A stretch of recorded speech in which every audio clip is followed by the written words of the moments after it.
Sandhan, All Gujarat Integrated Classroom. સેટેલાઇટના માધ્યમથી જોડતી કડી એટલે સંધાન.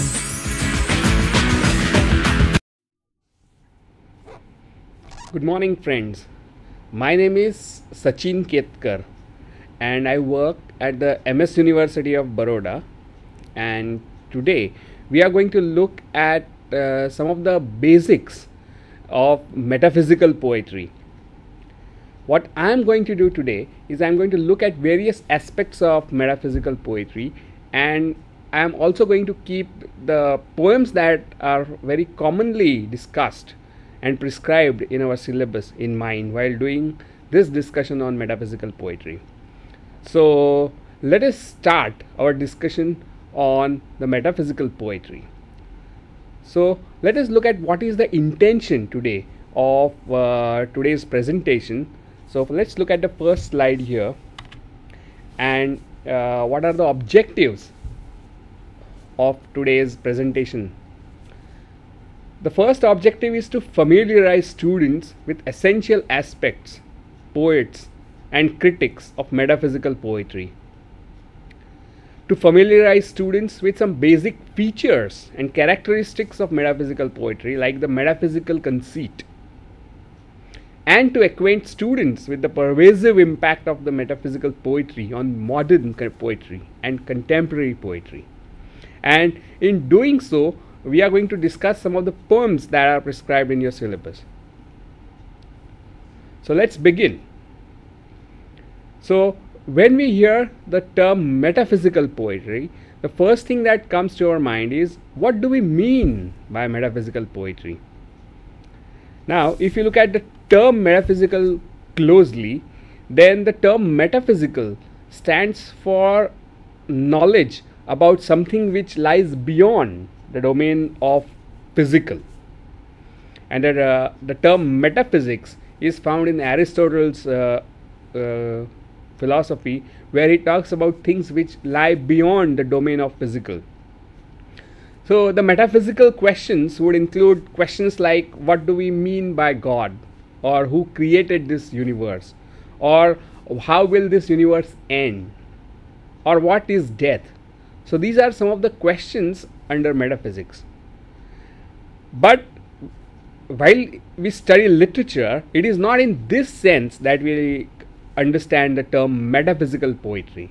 In fact, the term metaphysical poets is given to the poets in the 17th century England who are inclined to personal and intellectual complexity and concentration that is displayed in the poetry of John Donne, Henry Vaughan, Andrew Marvell, John Cleveland, Abraham Cowley, George Herbert, and Richard Crashaw. These are some of the poets who can be considered as belonging to the school of metaphysical poetry. What is important for us, that all of us seem to follow John Donne as their master in writing poetry, in the style, in the techniques that they use in writing poetry. So let's look at John Donne and his poetry in greater detail. John Donne was the most influential metaphysical poet, and he was born in 1572 and died in 1631. So you can say that he was one of the younger contemporaries of William Shakespeare. What is important for us to keep in mind, that in some way John Donne belongs to both Elizabethan period and something which can be called as post-Elizabethan period. And that's primarily because in some way his poetry belongs to Elizabethan poetry. At the same time, it involves rejection of the established poetic idiom of Elizabethan period. In some way he dissented from poetics, the style, the techniques of writing which Elizabethan poets followed. And because of this kind of rebellious way of writing poetry, John Donne's poetry was not published when he was alive. In fact, it was circulated as a manuscript among people who loved poetry, and he had a small number of poetry lovers who followed him. So he became almost like a guru to a group of poets who actually fell apart from the common established idiom of Elizabethan poetry. And we will look into this in greater detail when we start analyzing metaphysical poetry and the various aspects. So let's move ahead and look at the next slide here. Very interestingly, the term metaphysical was used in a negative sense, in a critical sense, by most of the contemporaries of Elizabethan times. Most interesting is the Scottish poet William Drummond, who used the term metaphysical in a pejorative sense and objected to those of his contemporaries who attempted to abstract poetry to metaphysical ideas and scholastic quiddities. William Drummond is attacking and writing bitterly about John Donne and his followers for abstraction and intellectualism that seems to be so very important to metaphysical poetry. But William Drummond was not the only one who criticized the metaphysicals. Among others was a very well-known critic and a poet named John Dryden, who is also called the father of English criticism. And he was extremely annoyed with John Donne's school of poetry. So the term metaphysical is used by these poets in a negative sense. Let's look at what John Dryden has to say about John Donne. He says, John Donne affects metaphysics not only in his satires but in his amorous verses, where nature should reign, and perplexes the mind of fair sex with nice speculations of philosophy, when he should engage their hearts and entertain them with softness of love. John Donne is complaining against excessive intellectuality and tendency to philosophize that is found in John Donne's erotic and love poetry. Actually, what Dryden is complaining about is the idea that poetry should be limited to feelings and emotions and not to intellect, not to scholarship, not to philosophy. And this complaint seems to persist a great deal. Another very major critic who was extremely harsh on metaphysical poets and the whole school of metaphysical poets is a person named Samuel Johnson. And Samuel Johnson is a very famous critic, and his words were taken as authority in those days. So let's see what Samuel Johnson has to say about the metaphysical poets.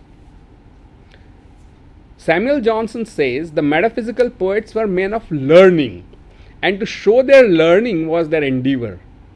They neither copied nature nor life, neither painted the forms of matter, nor represented the operations of intellect. They were careless in their diction. And Samuel Johnson is writing this in his very famous book called Life of Cowley. And Abraham Cowley was a very famous metaphysical poet, and Samuel Johnson is critical of a whole school of metaphysical poets. And this is Samuel Johnson. Samuel Johnson, 1709 to 1784, often referred to as Dr. Johnson, was an English writer who made lasting contribution to English literature as a poet, essayist, moralist, literary critic, biographer, editor, and lexicographer. And when such negative criticism comes from such a big authority, metaphysical poetry was sidetracked in its own time. People did not take it very seriously. In fact, it was hardly published. Most of it was circulated in a manuscript form among a small group of poetry lovers and readers, and the practitioners of the poetry themselves. So you can say that metaphysical poetry was largely marginal to its period. It was never central. But as the time progressed, metaphysical poetry gained in eminence. And by the time we reached 20th century, in 1930s and 40s, largely because of T.S. Eliot's influential essay, The Metaphysical Poets, in 1921, which is a review of Herbert J.C. Grierson's anthology called Metaphysical Lyrics and Poems of the 17th Century. Largely because of this essay, the reputation of metaphysical poets in contemporary times was established. However, we will be looking at T.S. Eliot and what he has to say about metaphysical poetry in greater detail towards the end of our presentation, because what he says is very important for us to understand when we are reading metaphysical poetry. Now, this is the cover of the book Metaphysical Poetry Done to Butler, written by Sir Herbert John Clifford Grierson, 1866 to 1960. Often referred to as Herbert J.C. Grierson, was a Scottish literary scholar, editor and literary critic. He is credited with promoting interest in metaphysical poets, especially John Donne, in the beginning of 20th century. It is this book that T.S. Eliot later on reviews in 1921, and which establishes metaphysical poetry as a very important school, a very important movement in poetry. And this is a picture of T.S. Eliot. Thomas Sterne Eliot, 26 September 1888 to 4 January 1965, was an essayist, publisher, playwright, social critic, and one of the most important 20th century poets, probably one of the most influential poets and critics of 20th century. And in his discussion of metaphysical poetry, you can see almost his own theory and practice of poetry emerging. So we'll look at all these aspects in greater detail in the course of our discussion. So let's go back to metaphysical poets. What T.S. Eliot is doing in this essay is that he's arguing that very things, very characteristics, the very features of metaphysical poetry which are seen as drawback or shortcoming or limitation of metaphysical poetry, and those shortcomings would be something like excessive intellectual complexity, extreme imagery, and very far-fetched analogies and comparison, is in fact the strength of metaphysical poetry. And it is this poetic practice, this poetics, this style, this technique of writing which brings metaphysical poets and poetry closer to 20th century poetry.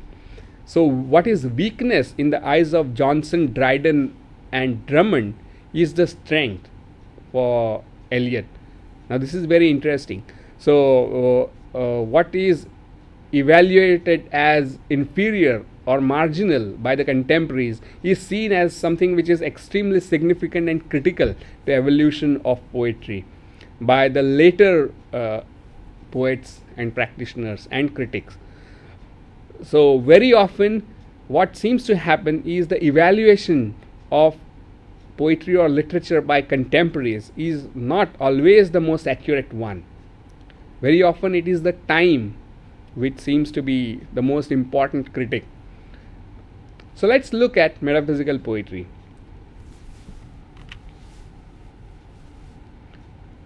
As we have said, metaphysical poetry is poetry of a group of poets who followed John Donne in the beginning of 17th century. That is something like 1600 onwards. And this group of poets included people like George Herbert, some of his poems you are studying, Andrew Marvell, whose poems you might have studied, and people like Cowley, Vaughan and Crashaw. So what are some of the most important characteristics, features of metaphysical poetry? And one of the chief features of the metaphysical poetry is ample use of conceits. Now conceits is a device, is a technique, is a literary device, a poetic device which is a kind of extended metaphor. It's a kind of long comparison, an analogy which seems to run not just in couple of lines but also through the whole passage or even whole poem. The entire poem seems to be a kind of extension of a single analogy, a single comparison. And very often this comparison is supported by very far-fetched similes and metaphors and images. Now this is typical of metaphysical poetry, and we'll look at examples of these conceits. But conceits are found in poems which are not just metaphysical. In many other kinds of poems you will find conceits. So what is so special about metaphysical conceit? So if you look at the slide, then a conceit is an extended metaphor with a complex logic that governs a poetic passage or entire poem. It's more on a logical argument, a thesis supported by far-fetched analogies. The metaphysical conceit is very often contrasted with Petrarchan conceit, which was typical feature of Elizabethan lyrical poetry. So metaphysical conceit can be contrasted, can be understood as being very different from the poetic idiom of Elizabethan poetry. Elizabethan poetry is characterized by what is known as Petrarchan conceit. So let us understand first what is Petrarchan conceit and how is metaphysical conceit different from Petrarchan conceit. And if we understand the difference, then we understand the difference between Elizabethan poetry and metaphysical poetry. So let us look at Petrarchan conceit. So the slide says the Petrarchan conceit is a type of metaphor used in love poems written by the 14th century Italian poet Petrarch, but became cliched in some of his later Elizabethan imitators. As you might have studied in your literary history about some of the most important characteristics of Elizabethan literature, then the influence of Petrarch is one of the significant traits of Elizabethan literature. And you might have also heard Petrarchan sonnet and Petrarchan lyric. So let us look at Petrarchan conceit. For example, the despairing lover in a ship on a stormy sea is a typical Petrarchan conceit. Or a lady's eyes shine like stars, her lips are red as coral, her breast and her forehead are as white as snow, and so on and so forth. So if you look at these comparisons between lover and various parts of lover's body, then you will find that these comparisons are very cliched. By cliche, it means they are overused. Almost every poet seems to write about this comparison. They seem to use these metaphors and similes. So these are commonplaces. These are stereotypical comparisons. And that is what happened to Elizabethan poetry. It became more and more sentimental.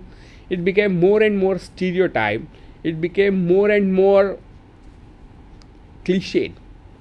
And that is one of the chief reasons why the Elizabethan poets were dissatisfied with the times. And that gave rise to metaphysical poetry, which can be seen as in some way a kind of rebellion against the Elizabethan idiom. And when you rebel an established practice, there is always a risk of being marginal, being sidetracked by your contemporary. So something similar happened in the case of Elizabethan period and metaphysical poetry. So now let's look at the metaphysical conceit. So how is it different from Petrarchan? So let's look at the next slide. The metaphysical conceit, in Samuel Johnson's words, and Samuel Johnson here is describing what is metaphysical conceit, and he is doing it in a negative sense, to criticize, to attack metaphysical poetry. But in doing so, what he is doing, he is giving us a very excellent description and account of what metaphysical poetry is. So he says metaphysical conceit is a combination of dissimilar images or discovery of occult resemblances in things apparently unlike. So what he is saying here is there is a discovery of resemblance which is not physical but something like occult, something like secret, something esoteric, something hidden resemblances in the things which are not alike in any way. So there are far-fetched comparisons, and when you compare two things, there is a ground of similarity, and this similarity is, for Johnson, a kind of occult similarity. And then he goes on to say, then the most heterogeneous ideas. By heterogeneous, it means ideas from various sources, ideas not strictly from domain of poetry, but also ideas from philosophy, ideas from scholasticism, ideas from theological scholars, ideas from science, ideas from medical science, and so on. All these ideas from sources which are not strictly poetic. So that's what he means by saying heterogeneous ideas. And then he goes on to say, let's look at the definition on the slide. Heterogeneous ideas are yoked by violence together. That means the poets do violence to ideas from various sources, and they put them together violently, yoked. Nature and art are ransacked for comparisons, for illustrations and allusions. So that is what metaphysical poets do. They bring together ideas from multiple sources which are not strictly literary, and then establish strange occult resemblances among things which are seen as not similar. So what we are going to do now is going to look at various examples of metaphysical conceits in metaphysical poetry, and then we'll go on to discuss how pervasive is the influence of metaphysical conceit on the later development of English poetry. We'll limit ourselves to 20th century poetry, and then we'll take a kind of metaphysical jump, and we'll look at how contemporary Indian poems, especially a poem by A.K. Ramanujan, Small Scale Reflection on Big House, uses some of the devices like the metaphysical conceit for his own purpose, and how he does it. So that is what we are going to do in the course of our discussion now. So let's move ahead and let us look at various examples of metaphysical conceits. This is a very famous example. This poem is a poem called The Flea by John Donne. In this poem, Donne, the speaker of the poem, talks about a flea that bites both the speaker and his lover. And it becomes a conceit, it becomes a metaphor, and he argues that his lover has no reason to deny him sexually, though they are not married, and that is because, he says, "Oh stay, 3 lives in one flea spare, we are almost, yea, more than married are. This flea is you and I, and this our marriage bed and marriage temple is." What the speaker in the poem seems to imply is that because the flea has bitten both the speaker and his beloved, the blood of the lover and his beloved are united in the body of flea. So in flea's blood you find union of 2 bloods, the lover and his beloved. Now comparing this, the whole idea is what is called conceit. And the whole poem goes on to argue and discuss how it is a very good idea for his beloved not to deny him sexually, to accept his sexual advances or sexual proposal, because their blood is already one in the body of flea.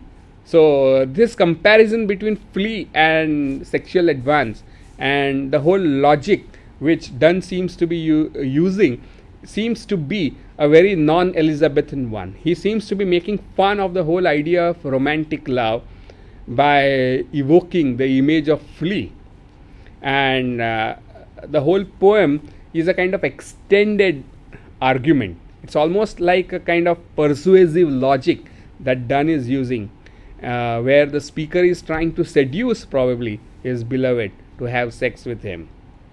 So we'll look at some similar kind of metaphysical conceits later on. Let's look at the next poem by John Donne, which is not an erotic one. It's not a sexual, it's not a poem about sexual love, but it's about spirituality. So whether Donne is writing about sexual love or whether he is writing about spirituality, he is using same literary poetic device called a metaphysical conceit. So how is this device used? In a very famous sonnet which you are probably studying in your syllabus, Death Be Not Proud. John Donne personifies death as a living being, which is paradoxical because death is an occurrence, is a phenomena which happens, and Donne is personifying it as if it's a living being, and the speaker is telling it not to be vain and proud, as the people it kills do not die but wake eternally after death. The sonnet ends paradoxically as the speaker tells death that it shall die because it is a long sleep after which people actually wake up. So death is something like a living being, and in the end the sonnet ends by the speaker telling death that death, you will die. People won't die because of death. Now that is paradoxical because our common understanding of death is that human beings die. But the speaker says it's the death which will die, because death for the speaker is something like sleep, and after sleep you wake up more refreshed. So death is actually a kind of portal, a gateway to eternal life in this John Donne's poem. So what is the Christian idea behind this extended metaphysical conceit? So let's look at the next slide where we can see what is the Christian theological, philosophical basis of this metaphysical conceit. So let's look at the next slide. This poem focuses on the key paradox of Christian doctrine. Central to the believer's religious awakening is realization of his mortality, the fear of death. But ultimately, the hope of resurrection makes death lose its sting. All of us know that the ideas of death and what happens after death are different in Christianity and Hinduism. In Christianity, after death, the person's soul is summoned in front of God on the day of judgment and sent either to heaven or to hell. And there is no rebirth in Christianity. So after death, there is eternal waking up in Christianity. And that's why the speaker in the poem, Death Be Not Proud, says, he tells death not to be proud because it is death which is going to die. This extended paradoxical comparison between death and living being can be considered as an example of metaphysical conceit. And this technique, this device became extremely popular among the followers of John Donne. So let's look at some of the followers of John Donne who use this conceit and who are considered to belong to the school of metaphysical poets. This is another example of metaphysical conceit in a poem called The Pulley by George Herbert, which you are studying in your syllabus.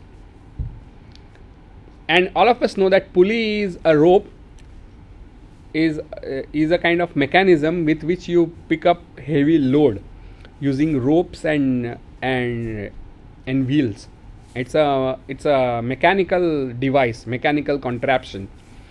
But the poet seems to be using this whole idea of a very mechanical contraption for his poetic and spiritual purposes. How he does that? Let's look at the poem The Pulley by George Herbert. The entire poem doesn't anywhere talk about the pulley, but the last stanza reveals the conceit very indirectly. The stanza says, "Yet let him keep the rest, but keep them with repining restlessness. Let him be rich and weary, and that at least, if goodness may lead him not, yet weariness may toss him to my breast." This poem, as you are aware, talks about how God poured one gift after another on man. God poured all kind of knowledge, skills, abilities, all riches, all pleasures, all luxuries of this world on man.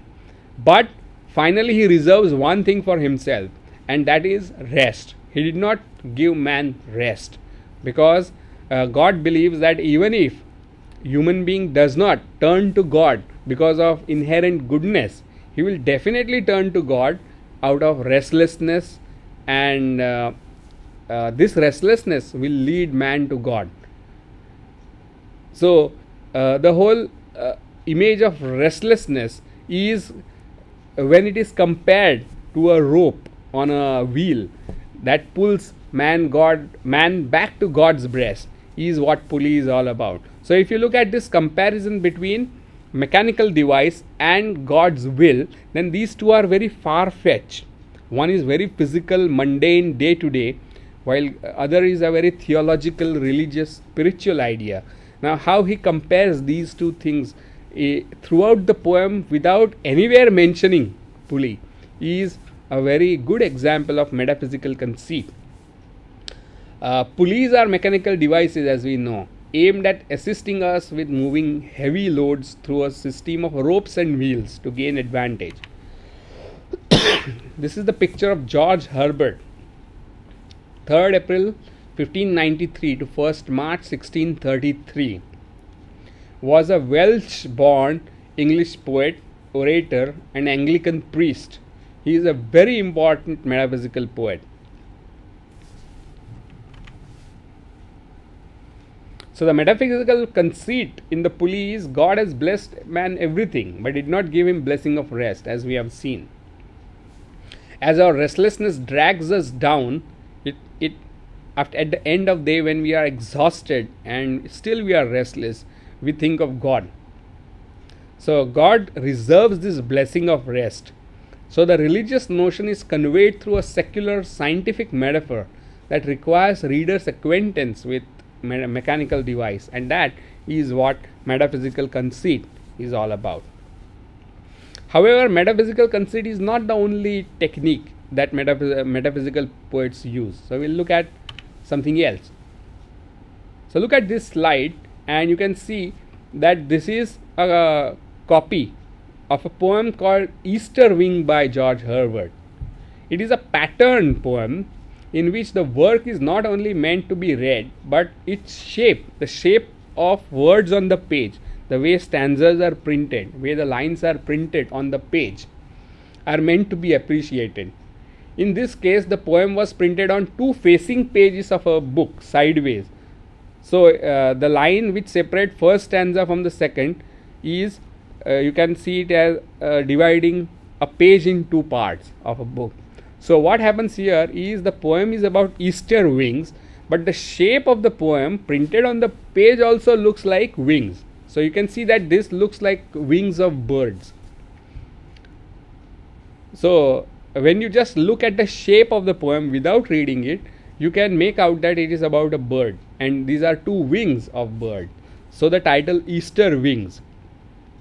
What is interesting to note here, that this kind of experimentation with how poems look on a printed page is also a very interesting feature of metaphysical poets, especially George Herbert. And this can be seen as one of the earliest experiments in what is known as concrete poetry.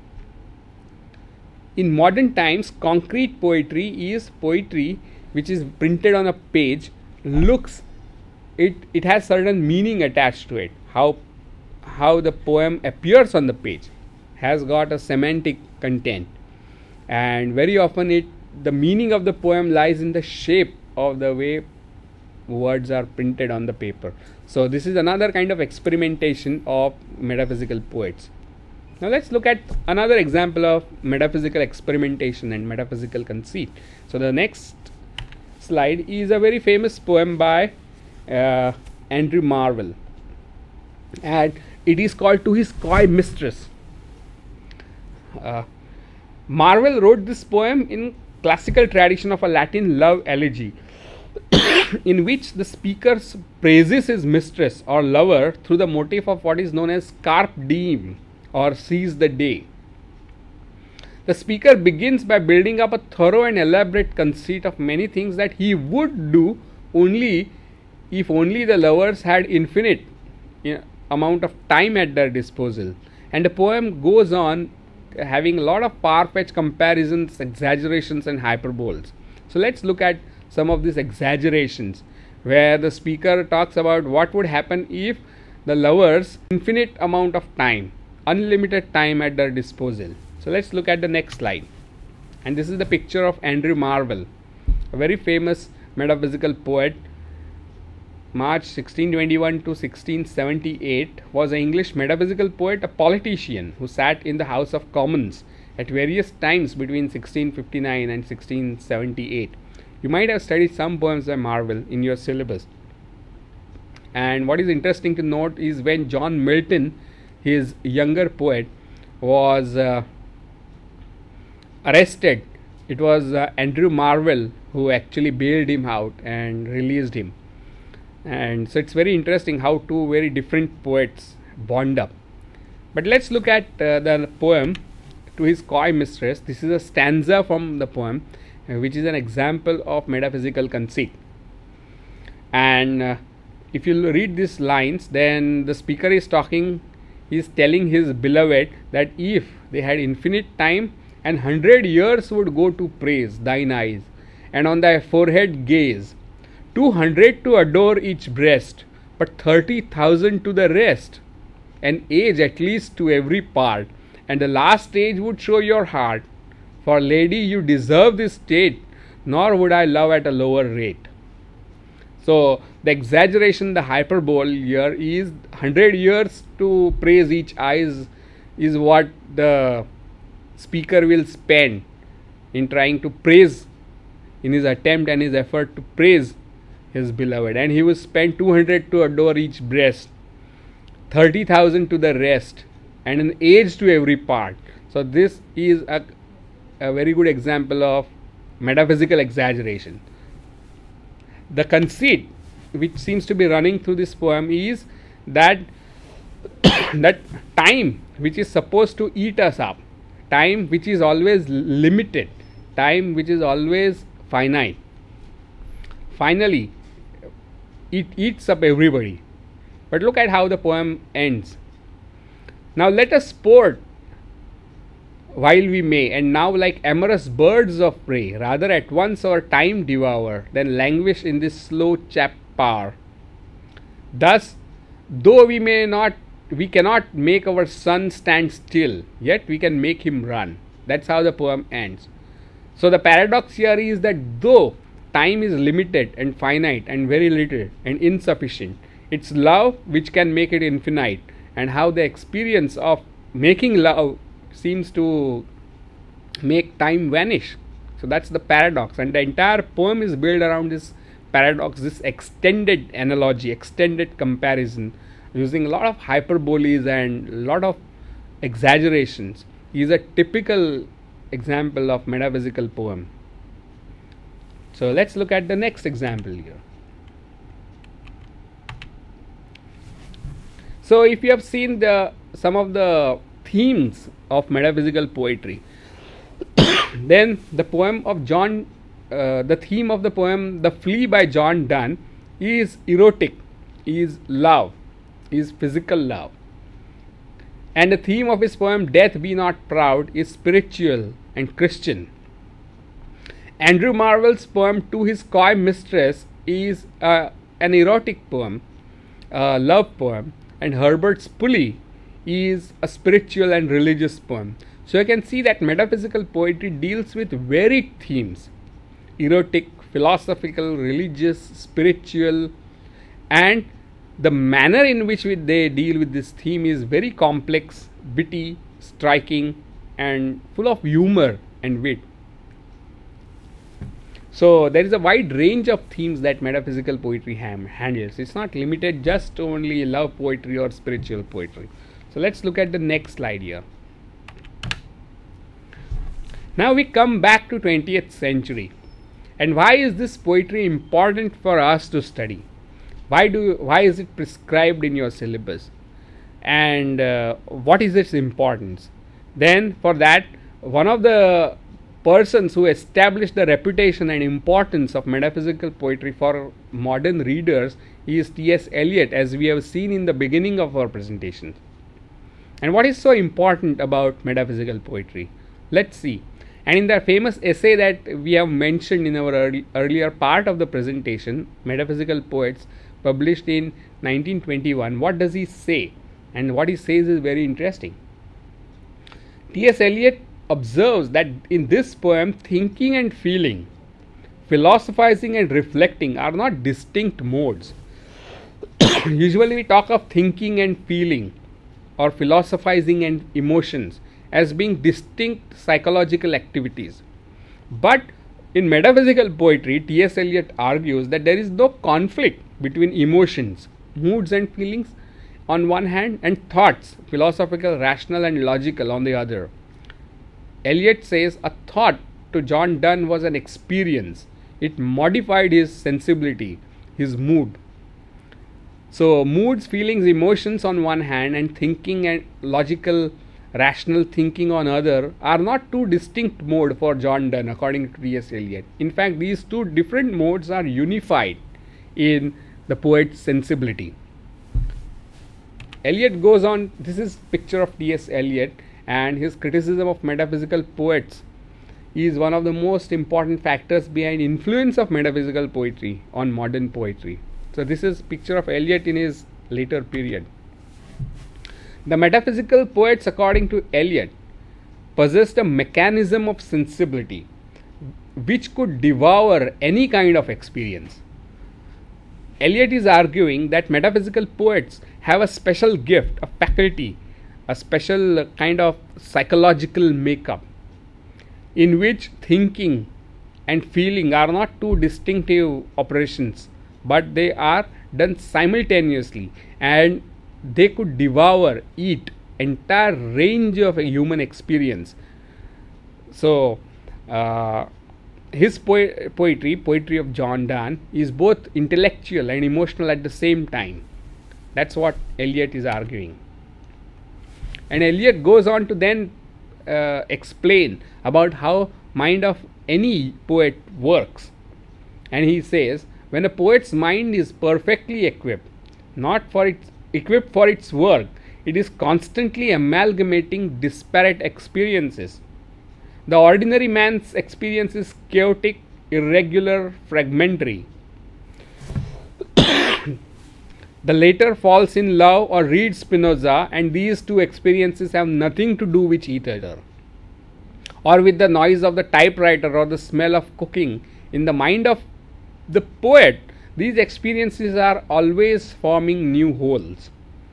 What T.S. Eliot is pointing out, that how mind of poet works is different from how mind of an ordinary person works.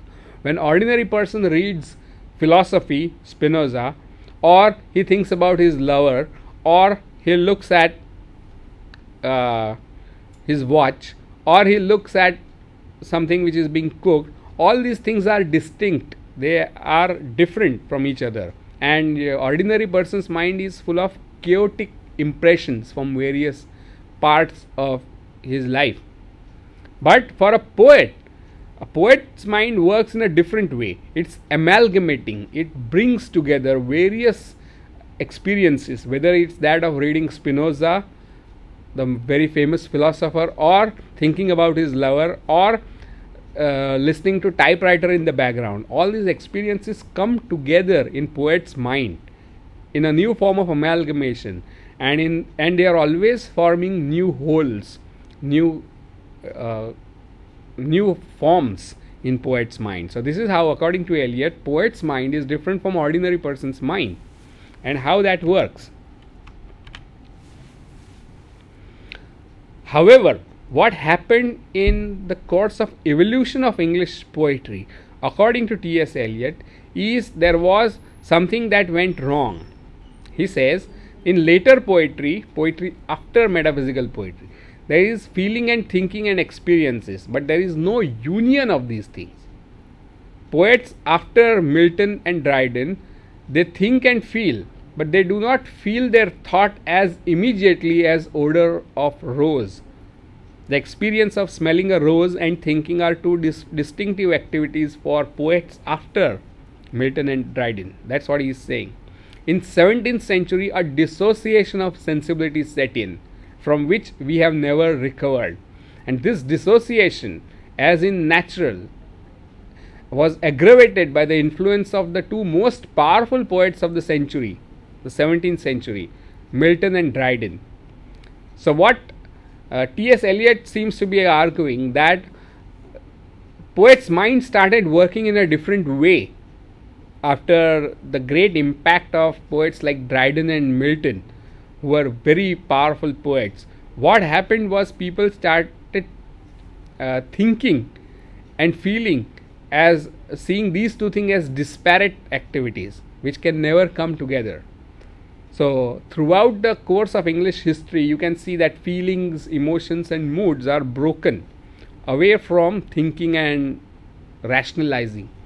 So most of the romantic poetry you can see is poetry of feelings and emotions, and as if they are trying to do away with philosophizing.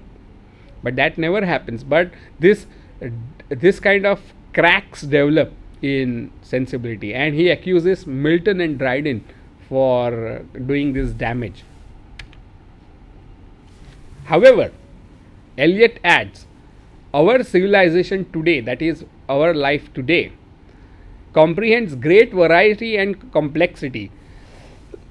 And this variety and complexity, playing upon a refined sensibility, must produce various complex results. The poets must become more and more comprehensive, more and more elusive, more indirect, in order to force, to dislocate if necessary, language into its meaning. So today's life is very complex according to Eliot, and there is a complex range of emotions and feelings and experiences that human beings have to experience. Consequently, the poetry also should try to become more and more comprehensive, more and more elusive, more and more indirect, to create its meaning. And therefore, he says, hence we get something which looks very much like the conceit. We get, in fact, a method curiously similar to that of the metaphysical poets, similar in its use of obscure word and simple phrasing. Eliot is arguing Eliot is arguing that as modern life today is complex, it throws a wide range of experiences at us. Today's poet should use devices like metaphysical conceits and should also be as complex as the complexity of modern life. So in some way, T.S. Eliot is justifying complexity and obscurity of modern poetry. He seems to be actually saying that just because modern life is obscure and complex, modern poetry is also obscure and complex. And he is saying something which is very interesting. He is saying that we modern poets should use something which is similar to metaphysical conceits. So Eliot is trying to establish metaphysical poets as a role model for 20th century poetry, and he succeeded in doing that. And that is the reason why modern poetry is deeply influenced by metaphysical poetry. So as we come to the end of our discussion today, we are going to look at a contemporary poem and how that contemporary poem actually uses metaphysical devices of metaphysical conceits. So let's look at the next slide. And 20th century poetry bears a distinctive impact of metaphysical poetry in its intellectual complexity, far-fetched analogies or metaphysical conceits, and its startling imagery. The poems like A.K. Ramanujan's small-scale reflection on a great house, which probably you are studying in your syllabus, bear the stamp of a typical metaphysical poem. Now, it's possible that your teacher may not have discussed this poem as an example of metaphysical poem, but it's very interesting to see how a poet from India is also in some way revealing his relation to a very distinctive kind of poetic school known as the metaphysical school of poetry in the 17th century Britain. That's very interesting. The difference is in Ramanujan's preoccupation with the day-to-day life as against the abstraction of the metaphysicals. Small-scale reflection on a great house as a metaphysical poem. The poem begins, sometimes I think that nothing ever comes into this house goes out. Things come in every day to lose themselves among other things. Lost long ago among the other things lost long ago. That's how the first stanza, the first few lines of the poems are. And that establishes the conceit. The whole poem is about things which go into the house, which don't go out, and if they go out at all, they come back to the house in a different way. And then he goes on to provide a list of things that come into the house and become part of it. So what are those things? The things include things like lame wandering cows. And also what happens in the libraries. Unread library books usually mature in 2 weeks and begin to lay a row of little eggs in the ledger for fines. As silverfish in the old man's office room breed dynasties among long legal words in the succulence of Victorian parchment. If you look at this stanza, then there is a very striking analogy, comparison between two unlike things and an occult resemblance between the two. And those two things are how the silverfish in the library breed dynasties. Now these are dynasty and silverfish. Silverfish is a very small white colored insect that you see in old books. You must have seen it very often.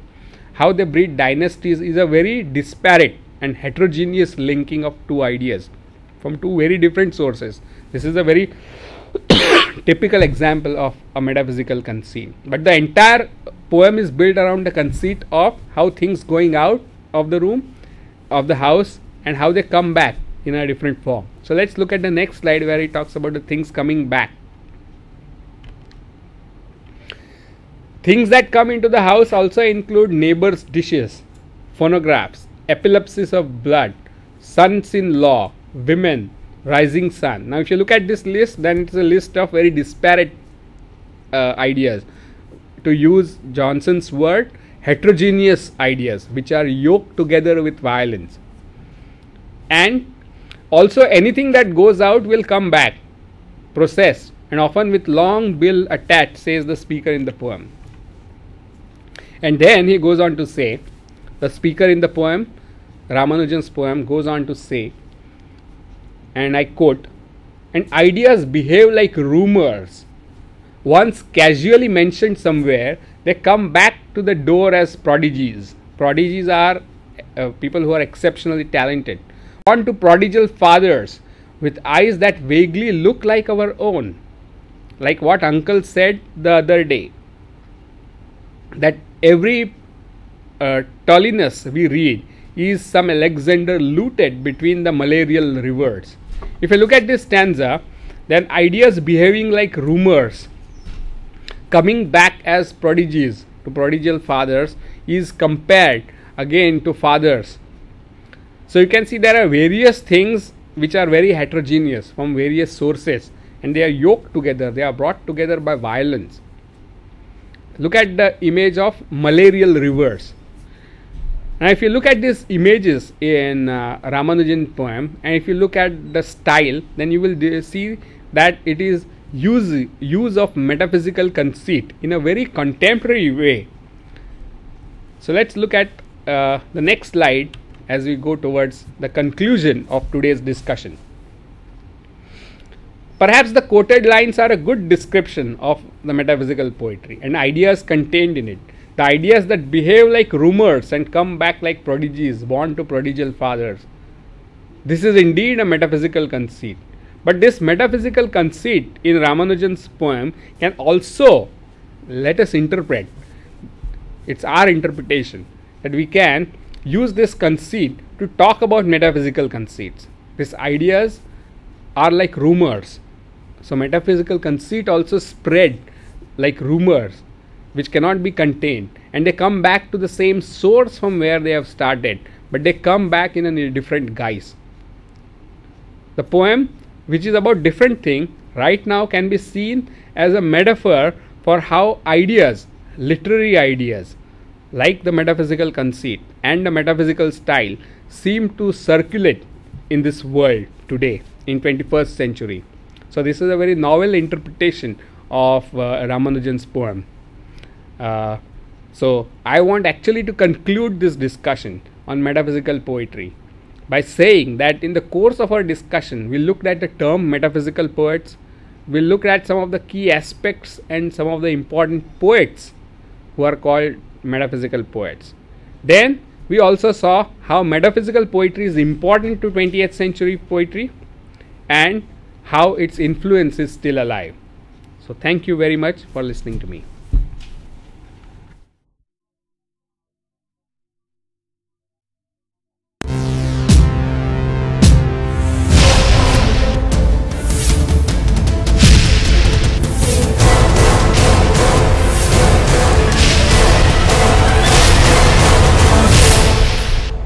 Sandhan,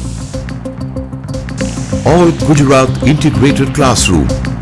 સેટેલાઇટના માધ્યમથી જોડતી કડી એટલે સંધાન.